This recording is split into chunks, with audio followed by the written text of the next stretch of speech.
생존 우선순위 서바이벌 프라이어리티 2025년 10월 26일자를 진행하도록 하겠습니다.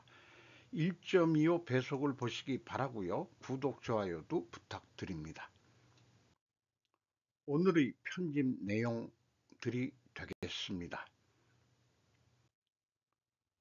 과체중 뚱보와 과다 제고의 악몽이라는 제목을 붙여봤고요. 왼쪽에 있는 것은 개인적인 경험이기도 합니다. 제가 그렇다는 얘기가 아니고 제 배우자 얘기입니다. 솔직히 여기에서 깨달은 바가 꽤 있습니다.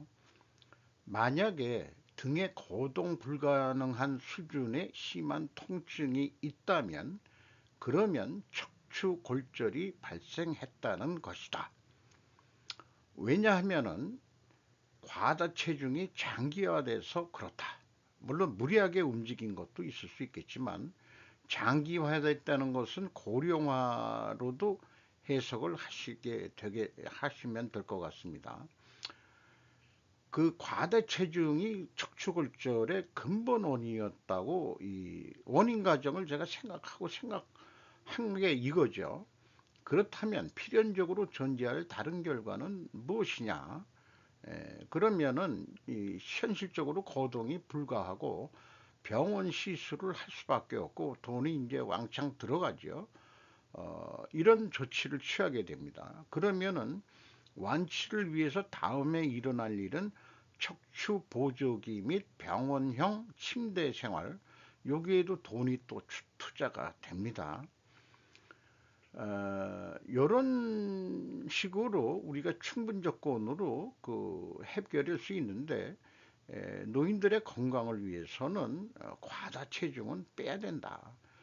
어떻게 해서든지 빼라. 근데 여자가 뚱보가 되는 것은 또 그 아재 개그로 남편의 책임이다. 남자의 책임이다. 어, 부잣집 마누라가 뚱보가 있는 경우는 옛날에는 좀 뚱보였죠. 요즘 그 재벌들의 부인들은 뚱보가 한 명도 없죠. 다들 이 아름다운 몸매를 유지하고 사시고들 계십니다. 그것이 그러니까 못 사는 사람들이 요즘은 좀 뚱보가 되는 거 아니냐, 이런 또 여담을 해보면서 요거를 제가 그 스루풋 회계로 분석하는 거를 별도 방송을 하고 있는데, 제가 그 재고자산 한 놈만 팬다고 그랬지 않습니까? 요거에 비유해 볼 수 있겠습니다. 만약에 각종 경영 악화 증상이 누적된다면 그러면 부채 증가에 의해서 기업이 파산할 것이다. 왜냐하면 과다 재고가 장기화됐기 때문이다. 이거를 저는 근본 원인으로 생각한다는 거죠. 필연적으로 발생할 일은 뭐냐? 부채가 동결을 하는 기업 회생 절차를 신청하고 이제 외부 간섭을 받을 수밖에 없는 그런 불가피한 상황을 선택하게 되는 거죠. 그렇게 되면은 그 다시 재생해서 살아날지 아니면은 그 그러니까 청산으로 갈지 어떨지 모르지만 경영 컨설팅 강제를 당하게 되고 외부 재무 감시인 상주를 하게 됩니다. 이 외부 재무 감시인들이 대부분 은행 뱅커 출신들이 가서 하는데, 뱅커들도 보통 지점장 이상 했던 사람들이 이제 많이 가서 일을 하는 것을 얘기를 들었습니다. 이제 이런 상황을 당하게 되는 거죠. 근데 외부 컨설팅, 경영 컨설팅 이런 거를 사전에 뭔가 그 위험을 감지하고 여기 만약의 조건에서 악화 증상이 있었을 경우에 돈을 좀 들여가지고 과다 재고가 장기화되는 것을 재고 회전율 증가를 어떻게, 결과론적인 거겠지만은 어떻게 할 거냐. 그러니까 저는 아주 압축해서 표현하면 재고 회전율 증가를 해라. 이게 그 기업의 허리를 아주 가늘게 한다는 거죠. 그렇게 비유를 하면 되겠습니다. 그래서 요 인간 개인이나 기업이 법인이라는 것도 사실은 사람 인자가 들어가지 않습니까? 똑같은 얘기라고 저는 생각을 합니다. 이번에 다시 한번 체중을 줄여야 된다는 것을 뼈저리게 느꼈고, 제가 사실은 지금 이렇게 보이는 것은 지금으로부터 한 20년 전보다 20kg는 제가 뺀 체중입니다. 그리고 그 퇴직 후에 뭐 이것저것 뭐 비즈니스도 한다고 그랬지만은 살기 위해서 저는 15년 이상 꾸준히 그 헬스를 해서 체중을 그 거의 20kg를 뺐습니다. 이거를 계속 이제 유지할 수 있는 그런 적당한 운동들을 하고 있죠. 그걸 마누라한테는 왜 못 시켰는지 후회가 됩니다. 그러면 싸웠을 거예요. 네, 어쨌든 요거는 이제 하나의 생활의 지혜를 얻고서 넘어가는 거로 하겠습니다. 트럼프, 북한은 일종의 핵 보유국, 김정은과 깜짝 회동 성사들과 박현정 기자가 한겨레에서 10월 25일 보도했습니다. 아시아 순방길서 김정은 만나고 싶다. 도널드 트럼프 미국 대통령이 아시아 순방에 나서며 또다시 북한을 일종의 핵 보유국, 너클로 파워, 뉴클리어 파워라고 언급했다. 앞서 김정은 북한 국무위원장은 미국이 북한을 핵 보유국으로 인정하면 대화할 수 있다는 메시지를 낸 바 있다. 트럼프 대통령이 북미 정상 간 깜짝 회동을 위해 김 위원장에게 보내는 신호 아니냐는 해석이 나온다. 트럼프 대통령은 이날 백악관에서 기자들이 김정은 위원장과 만날 가능성을 묻자 그렇게 하고 싶다. 그는 우리가 그쪽으로 간다는 것을 알고 있다고 답했다. 김 위원장은 지난 9월 21일 최고인민회의 연설에서 나는 아직도 개인적으로는 현 미국 대통령 트럼프에 대한 좋은 추억을 가지고 있다면서 미국이 비핵화 집념을 털어버리고 진정한 평화 공존을 바란다면 미국과 마주서지 못할 이유가 없다고 밝힌 바 있다. 출발하기 전에 그 트럼프 대통령의 모습을 사진을 게재했는데요. 미국은 북한을 자기 편으로 만들려고 시도하고 있는 것이 확실합니다. 이유는 왜 그러냐? 중국 견제이기 때문입니다. 이번에 C하고 31일인가? 30일은 없죠. 11월 1일 날 회담을 하는 거로 되어 있습니다만은 C하고는 대만 문제만 얘기할 것 같습니다. 왜?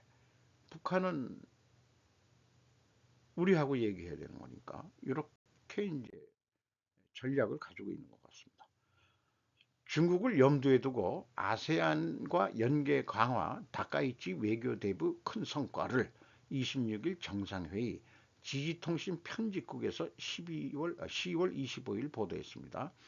쿠알라룸푸르에서 다카이치 사나이 수상은 25일 동남아시아 국가연합 아세안 관련 정상회의에 출석하기 위해 정부 전용기로 말레이시아를 방문한다. 26일에 아세안과의 정상회의에 출석, 오늘이네요. 아시아 태평양 지역에서 패권주의적 행동을 강하게 하는 중국을 염두에 두고 자유롭고 열린 인도 태평양이나 자유무역의 중요성을 호소한다. 총리로서 취임 후 첫 외국 방문으로 본격적인 외교대부의 장이 된다. 일본 출발에 앞서 하네다 공항에서 기자단에게 아세안은 인도양과 태평양의 결절점, 세계의 성장센터로 일본이 주도하는 FOIP의 요체다라고 강조, 그 후에 아세안 정상과의 신뢰관계를 깊게 해 큰 성과를 올리고 싶다. 세계의 한가운데서 활짝 피어있는 일본 외교를 확실히 진행시켜 간다라는 의욕을 나타냈다. 수상은 24일의 소신 표명 연설에서 FOIP를 외교의 기둥으로서 힘차게 추진해 시대에 맞추어 진화시켜 간다라고 선언, 중국의 동향을 시야에 두고 향후 기본적 가치를 공유하는 동남아시아의 동지국과의 제휴를 심화할 생각이다. 또 한국 이 대통령도 아세안 회의에 참석을 위해 출국했죠. 한국은 전략적 동반자 관계 발전을 제시 예정이라고 국내 언론은 보도한 바 있습니다. 아시아 태평양 지역에서 한국의 역할은 전략적 동반자 관계로 발전한다. 이렇게 이제 제시할 예정이라고 했었습니다. 바쁘다 바빠라는 말이 요즘 뭐 아세안 회의, 에이펙 회의, 뭐 여러 나라의 정상 회의들이 조금 10월 말과 11월 초에 일어나는데 어떤 돌발 사건이 일어날지 매우 궁금합니다. 지지통신 뉴스에는 트럼프 2.0이라는 고정 메뉴가 있습니다. 26일자 거를 그냥 복사에다 가져와 봤습니다. 태국 총리 정전 합의 서명 앞당겨달라 왕태우의 서거로 태국이 그 어디하고 싸우는 거죠? 캄보디아하고 싸우는 건가요? 다카이치 씨와 멋진 관계, 북미 회담 성사 의지, 트럼프 아시아 순방 출발. 첫 여성 대통령 취임 1년 만에 높은 지지 유지, 멕시코 여성 대통령, 김씨와의 회담 100% 오픈, 트럼프 미국 대통령, 미 대통령 방일 식자에게 묻는다 두 번째 알렉산더 그레이. 요것은 제가 구체적으로 저기 뒤에 1번과 2번을 찾아가지고 별도로 좀 소개를 하겠습니다. 수년간의 관계 구축 초점 트럼프 2기 첫 방일 지식인에게 묻다. 첫 번째 제프리 호넌 지지통신 외신부 10월 25일입니다. 아베 노선 계승 관계 플러스 트럼프 미국 대통령 방일의 목적은 다카이치 사나이 수상이 탄생의 목적이 바뀌었을 가능성이 있다. 현실적으로 볼 때 다카시 정권이 단기간에 달성할 수 있는 것은 적다. 미일 동맹이 기능하려면 우선 정상 간의 신뢰관계를 쌓을 필요가 있다.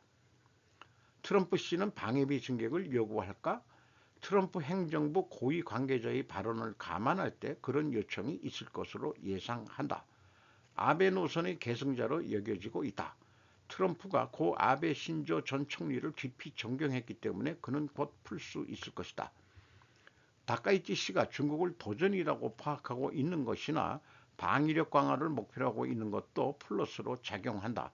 회담 성공을 위한 조건은 갖추어져 있다. 불안정한 정권 기반에 대한 우려는 있는가? 일본의 정정 불안이 미일 동맹에 영향을 미칠 우려가 있다. 총리가 단기간에 바뀌면 외교적으로 뚜렷한 존재감을 드러낼 수 없다. 지지 기반을 다지기 위해 내정에 집중할 수밖에 없기 때문이다. 방위비 증액 등 안전보장 면에서 하고 싶은 일이 있는 반면 경제면에서 해야 할 일이 있어 다카이치 씨는 어려운 입장에 놓여 있다라고 분석을 했습니다. 미국 싱크탱크 랜드 연구소의 제프리 호넌과의 그 지지통신 시사통신이 어, 트럼프가 오기 전에 어떤 미일 정상회담이 논의될까를 그 먼저 이렇게 보도를 한 거죠.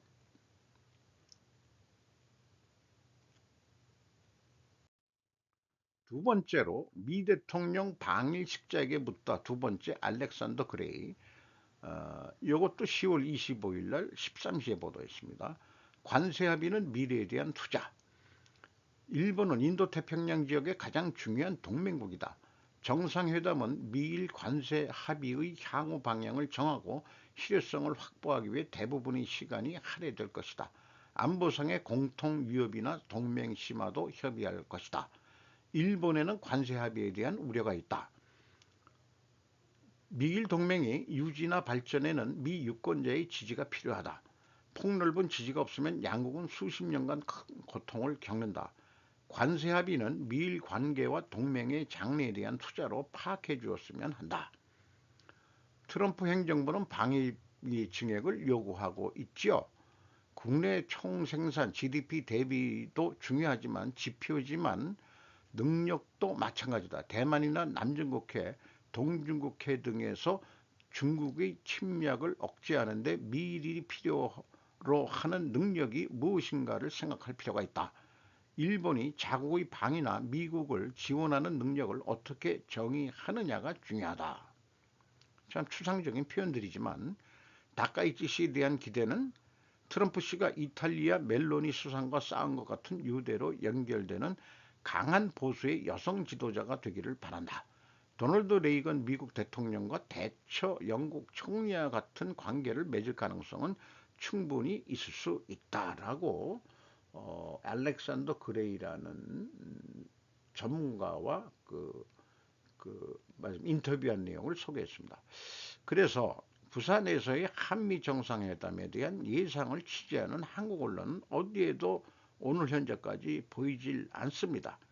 한미 관세 협상 해결이 될까? 이것이 우선은 제1의 우선순위의 관심사항이긴 합니다. 잘 안 될 것 같은 기분도 있어요. 그 한미 정상회담을 한다 그래도 그래 좀 더 얘기해 보자. 실무자들이 또 좀 얘기하는 거 들어봅시다. 이렇게 얘기할지도 모르겠어요. 제 느낌 같은 느낌이. 트럼프 관세 반대 광고를 더 빨리 처리하지 않는 캐나다의 10% 추가 수입세로 위협. 마크 시펠바인이 AP에서 10월 26일 보도했습니다. 에어포스원 탑승한 AP 기자, 도널드 트럼프 대통령은 토요일 온타리오주에서 방영하는 관세 반대 텔레비전 광고로 인해 캐나다 상품 수입에 대한 관세 10%를 추가로 인상할 계획이라고 밝혔습니다. 이 광고는 로널드 레이건 전 대통령의 말을 인용해 미국의 관세를 비판하며 캐나다의 무역협정을 중단하겠다고 밝힌 트럼프 대통령을 화나게 했습니다. 더그포드 온타리오주 총리는 주말이 끝난 후 광고를 처리하겠다고 밝혔고 금요일 밤 월드 시리즈 첫 경기에서 광고가 방영되었습니다. 월드 시리즈 첫 경기에서 나갔으면 이미 취소한다는 뭐 하겠습니까? 큰 돈을 들여서 한 방 때린 거죠. 캐나다 수출의 4분의 3이 미국으로 향하고 있으며 매일 약 36억 캐나다 달러, 27억 달러 상당의 상품과 서비스가 국경을 넘어갑니다. 많은 캐나다 제품들이 35%의 관세를 부과받지만 철광과 알루미늄은 50%의 관세를 부과받습니다. 트럼프는 함께 여행하는 기자들에게 카니를 그곳에 만날 생각이 없다고 말했습니다. 아세안 회의에서요. 에이펙 회의선가? 에이펙에도 오죠. 캐나다가 잘 모르겠습니다. 한중일 그다음에 뭐 이런 데만 집중적으로 얘기를 해가지고 트럼프는 이 광고가 재선 대통령이자 공화당에서 사랑받는 인물인 레이건의 입장을 잘못 표현했다고 말합니다. 그러나 레이건은 관세를 경계하며 온타리오주의 광고에 등장하는 1987년 연설의 대부분을 관세 반대 주장에 사용했습니다. 그래서 에어포스원에 탑승해가지고 나 열받았시다. 10% 추가 관세 매길 거야요 라고 기자들에게 답변하는 사진을 게재가 됐네요. 2달 만에 다시 만나는 이 대통령 트럼프 핵심 의제는 자, 일본은 아까 시사통신이 10월 25일 날 보도를 했는데 우리나라는 26일 날 처음 눈에 띄었습니다. 첫 협상과 마찬가지로 관세 협상 후속론이 가장 주목. 대북 문제, 비자 해결, 국방비 인상, 주한미군 운영 방식 등이 논의될 것 같다. 이 대통령은 29일 오전에는 에이펙 CEO 서밋 개막식에 특별연사로 참석하고 오후에 트럼프와 정상회담을 진행한다. 근데 부산에서 한다고 그랬는데 이게 경주인데 잘 모르겠네요. 장소까지도 아직 확정적이지가 않은 것 같습니다. 보안상 문제라서 그런지 어떤지 잘 모르겠어요. 성공적인 협상을 위해 우리로서는 마스가 프로젝트 또한 다시 홍보할 수밖에 없을 것으로 보인다. 트럼프 대통령 역시 24일 현지 시간 한국과의 관세 무역 협상에 대해 타결, being finalized에 매우 가깝다고 말한 것으로 전해졌다. 그들이 타결할 준비가 된다면 나는 준비됐다. If they have it ready, I am ready. 만약 미국이 북한의 핵보유국 지위를 인정해주는 조건으로 한국을 방문해 북한과의 정상회담에 나선다면 우리의 외교 셈법은 다시 한번 복잡해진다. 이 밖에도 우라늄 농축과 사용 후 핵연료 재처리를 다루는 한미 원자력 협정 개정안도 한미 정상회담에서 논의될 수 있다. 또한 대미 투자회사 근로자들의 비자 문제 해결, 국방비 인상계획, 주한미군 운영 방식 변화 등이 논의될 수 있다라고 예측 보도를 냈습니다. 그래서 맨 처음에 충분조건 논리로 한 것처럼 이것도 한번 우리가 논리적인 생각을 한번 해보죠. 원인 과정을 생각하고 또 생각해 보아야 한다. 왜냐하면 기자들의 수준은 if then because inevitable 논리에서 대부분 if then까지만 기사가 나기 때문이죠. 그래서 그 트럼프 대통령이 한 거는 if they have it ready, I'm ready. 이렇게 얘기한 거죠. 그러면은 그 기사를 쓰는 사람이 왜 트럼프가 이렇게 얘기했을까요? 저도 생각하고 또 생각해서 그 원인 가정은 뭐냐? I'm king이다.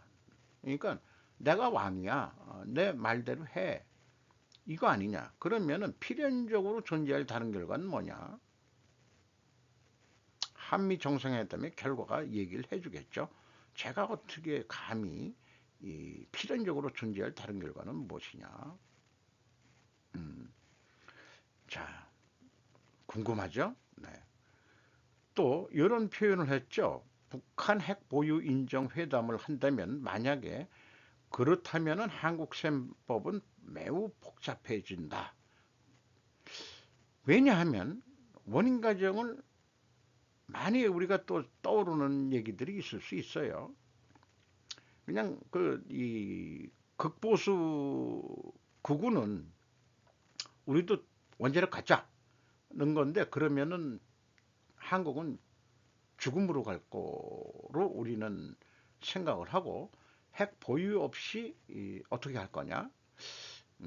그것이 참 궁금해요. 그러니까 이것도 제 수준으로는 원인 과정을 참 생각해내기 어렵습니다. 이 전문가들이 좀 한번 의견을 제시해 줬으면 좋겠고 왜 우리가 셈법이 복잡해지는지 기자도 생각하는 게 있을 것 같은데 이런 측면으로 그 원인 과정을 만들었다면 필연적으로 존재할 다른 결과는 무엇이냐? 저는 원인은 뭐가 어떻게 얘기하더라도 필연적으로 나올 관계는 미국과 북한이 외교 관계를 맺는다. 가 나왔으면 좋겠어요. 이건 희망사항일 뿐입니다. 필요한 존재가 아니고 그런 희망사항을 갖게 되네요. 그래서 우리가 경제가 지금 안 좋아지는데 개성공단처럼 북한의 노동력을 이용해 가지고 서로 경제를 발전시킬 수 있는 그런 한반도가 됐으면 얼마나 좋을까. 제가 얼마까지 설레는지는 모르지만은 그런 날이 오기를 꿈을 꾸게 됩니다. 더 나아가서는 뭐 만주 시대 때 제 선친이 살았던 하얼빈까지 한번 구경을 가보고 싶은데 지금은 전혀 가고 싶은 생각이 없습니다. 빨대처럼 꺾였다. 화순 풍력발전기 사고 미궁 결국 고철로 처리한다. 유현진 기자가 문화일보에서 10월 26일 오늘 9시에 보도를 했습니다. 이 사진은 독자가 뉴시스 독자가 제공했대네요. 요게 높이 한 127m인데 30m쯤에서 이렇게 팍 꺾였다고 합니다. 이 동그란 통이 어떻게 참 이렇게 꺾일 수 있는 건지 21일 오전 전남 화순군 화학산 중턱에 설치된 한국 풍력발전소에서 높이 127 110m 풍력발전기 한 대가 쓰러져 있는 모습. 풍력발전기 철거 완료 시점은 오늘 12월 말에 목표로 하고 있다. 철거된 풍력발전기에는 새로운 발전기를 재설치할 계획이다. 127m 높이 풍력발전기가 알 수 없는 이유로 쓰러져 당국이 조사에 나섰지만 여전히 원인을 찾지 못하고 있다. 당국은 연내 철거를 결정했다. 26일 금성산 풍력발전 등에 따르면 지난 4월 21일 전남 화순군 도안면 금성산 풍력단지에서 꺾임 사고가 난 4.7메가와트급 풍력발전기가 6개월 만에 철거된다.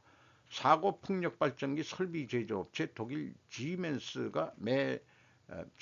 가메사는 산림청에 발전기 철거를 위한 벌목 인허가 신청서를 다음 주 중 제출할 예정이다.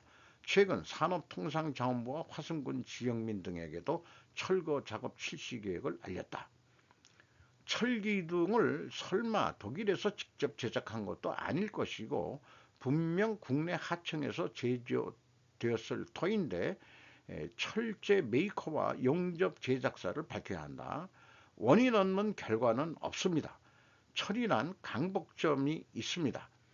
재질과 두께에 따라 다를 것이긴 하겠지만은 이렇게까지 꺾인다는 것은 이 위에 있는 요 풍력 발전기 무게라든지 날개 무게를 견디지 못하고 이게 꺾였다는 얘기는 뭔가 그 기준 설계치에 그 안 맞는 얇은 철판을 용접했던가 이런 걸 수도 있겠다 생각이 들어가거든요. 그러니까 강복점을 넘었으면 이렇게 철도 꺾여버리는 것을 제가 조직에 있을 때 경험을 해본 적이 있습니다. 저 그렇게 용접하고 철저한 H빔 같은 것도 꺾이더라고요. 야, 그거 대단하다. 어떻게 그렇게 했냐? 뭔가 무리하게 운영을 했다든지 아니면 설계 자체가 잘못됐을 것으로 생각이 돼. 설계가 잘못된 게 아니고 아마 잘못된 자재를 썼을 확률이 매우 높지 않겠냐? 저는 그렇게 그 추정을 하게 됩니다. 원인을. 뭐 사고가 미국은 무슨 미궁이에요. 미스터리는 없습니다. 이런 이 실물 세계에서는 원인이 나와야만 재발 방지를 할 수 있는 거죠. 뭐가 숨기는 것 같아요. 부정부패가 있을 수 있습니다. 이재명 정부는 알았다. 한국이 탈원전을 끝내 할 수 없는 이유. 기술 지리 정책의 삼중 장벽의 재생에너지. 이게 이제 증거가 나타났지 않습니까? 그래서 이거는 제가 찾아봤어요. 최근 뉴스를. 이은범 기자가 파이낸셜 뉴스에서 10월 26일 06시에 보도를 했습니다. 노원전 안전하면 더 쓰자는 게 이 정부 에너지 정책 방향. 한국 산업 구조상 탈원전은 곧 제조업 스톱이라는 현실 인식. 문제는 재생에너지 방향 맞지만 전기요금 인상 대가 치러야.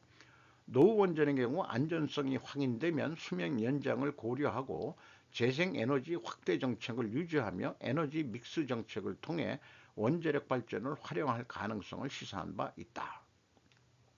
원전 없이 버틸 수 없는 우리나라 산업구조다. 그리고 원전은 50년간 축적된 기술과 인력 기업의 산업 생태계를 가지고 있다. 그래서 탈원전이 불가능한 이유에 대해서는 막대한 전력 수요, 산업 기반 유지, 재생에너지의 한계, 이산화탄소 배출 저감 이런 거. 탈원전이 이산화탄소를 가장 많이 저감할 수 있는 거죠. 2020 탈원전이 아니고 원자력 발전이 2024년 기준 한국의 전체 전력 소비량 중 약 56%가 산업용이다. 가정, 상업, 공공용을 모두 합친 소비보다 산업이 더 많다는 의미다. 반도체, 디스플레이, 철강, 석유화학, 조선, 자동차 등은 모두 대량의 안정적인 전력 공급이 필수적인 업종이다. 이게 뭐 대한민국을 대표하는 산업 아니겠어요? 이 산업들은 기계가 24시간 가동돼야 하고 한 번 정전되면 생산 라인 전체가 멈추는 구조다. 원전은 생산 단가가 킬로와트당 60원으로 석탄 100원, LNG 약 150원, 재생에너지 135보다 훨씬 낮다. 만약 원전을 줄이면 그만큼 LNG 발전 의존이 커지고 국제 가스 가격 변동이 전기요금에 직접 반영된다. 이는 곧 기업 부담 나아가 수출 경쟁력 하락으로 이어지지 않겠느냐.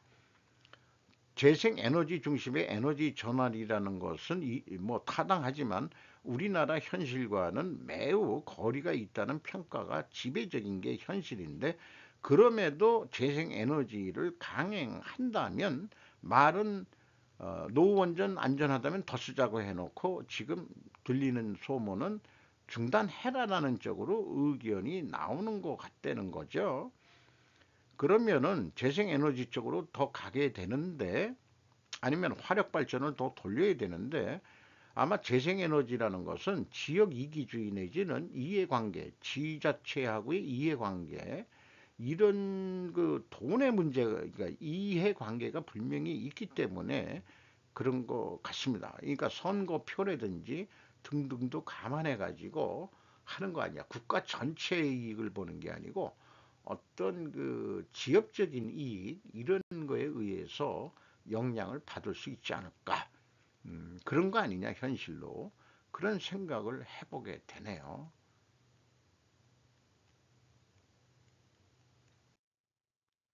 한국 기자들이 무섭다며 웃었던 탕자시안 중국 외교부장 이화원 외교안보 에디터가 조선일보에서 10월 26일 아침에 보도를 했네요.